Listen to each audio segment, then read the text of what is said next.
What's up? Welcome back to Nowstalgia. Dave here with a review of What We Do in the Shadows, Season 5. Yes, our favorite Staten Island vampires are back once again on FX and on FX on Hulu. First two episodes dropped of Season 5. And we know Season 6 is on the way as well because it was renewed for 2 seasons last year.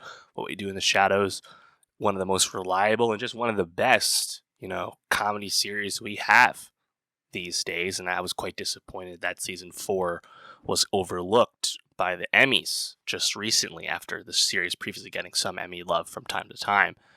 Despite all that, season 5, 2 more episodes of the series that we love, and man, there's not a whole lot to say that hasn't been said before, but again, the show is just really, really funny. Like, I just love the central conceit and premise of What We Do in the Shadows as a series. Very simply, vampires in the real world, vampires that don't understand human society and things of that nature. It's just really funny. There's so much meat on this bone. It continues to entertain and delight. And I think a big part of that is, of course, our core ensemble. These characters, these actors, these performances continue to shine. Everyone is just so finely tuned at this point. It's just a blast to be with everyone. And the show as a series continues to do really funny stuff, such as like giving you more like vampire lore, calling back to stuff in past seasons, and just continuing to think of funny premises. I think the end of season 4 into the beginning of season 5 presents a bit of a big change in terms of plot. It's not a show that's heavy on plot, but Guillermo being bitten by his friend Derek and becoming a vampire because Nandor, Guillermo's master, never would do it for him and make him a vampire.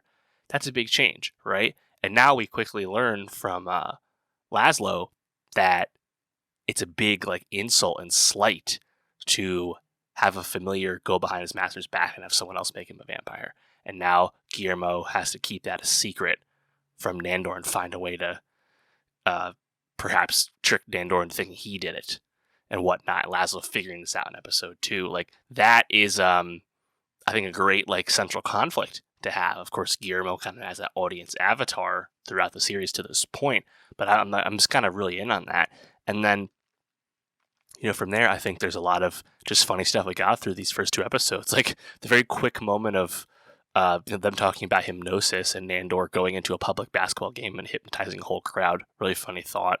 Nandor having really like crazy descriptions for the different sounds and settings of a white noise machine, I thought was really funny.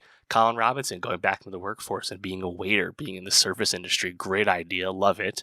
Of course, Colin Robinson, Mark Proch, like back to full size, of course. Baby Colin, though, was a great idea, from last season, loved it. We got to see the Baron and the Sire in episode 2, love the callback, that was fun. And just like kind of going out with their neighbor Sean, him and Laszlo being, I think kind of hilarious friends, and just the dynamic of these kind of like dim-witted Staten Island normal dudes contrast with spending time with Laszlo and Nandor, these centuries-old vampires who don't know what the hell they're talking about half the time. That was really fun. Then they kind of go on like a GTA spree with taking their friend's police car and everything going too far, getting arrested. That was kind of a blast. I love how that resolves too after they get arrested, where all the police officers get hypnotized by Nandor, and Nandor is just kind of commanding the cops to like guard him. Like, I thought it was so funny watching Nandor with his standing outside or peeking out of the hatch of like a armored police vehicle and having this escort. Like, that like made me die. We know episode 3 is called Pride Night. I think that's ripe for a lot of humor as well with this series. Can't wait to see that. And yeah, I mean, there's not a whole lot more to say. Just really funny. It continues to know exactly what it is, but also find like new plot ideas to keep the show going.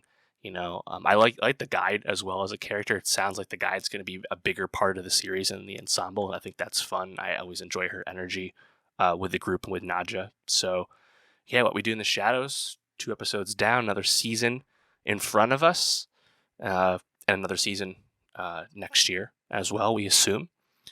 Really exciting. Shout out FX, shout out Hulu. But let me know how you're feeling about what we do in the Shadows season 5. What are you most excited to see in season 5 that maybe you haven't seen thus far from the comedy series we all love? And for more TV reviews, subscribe, and I'll see you next time.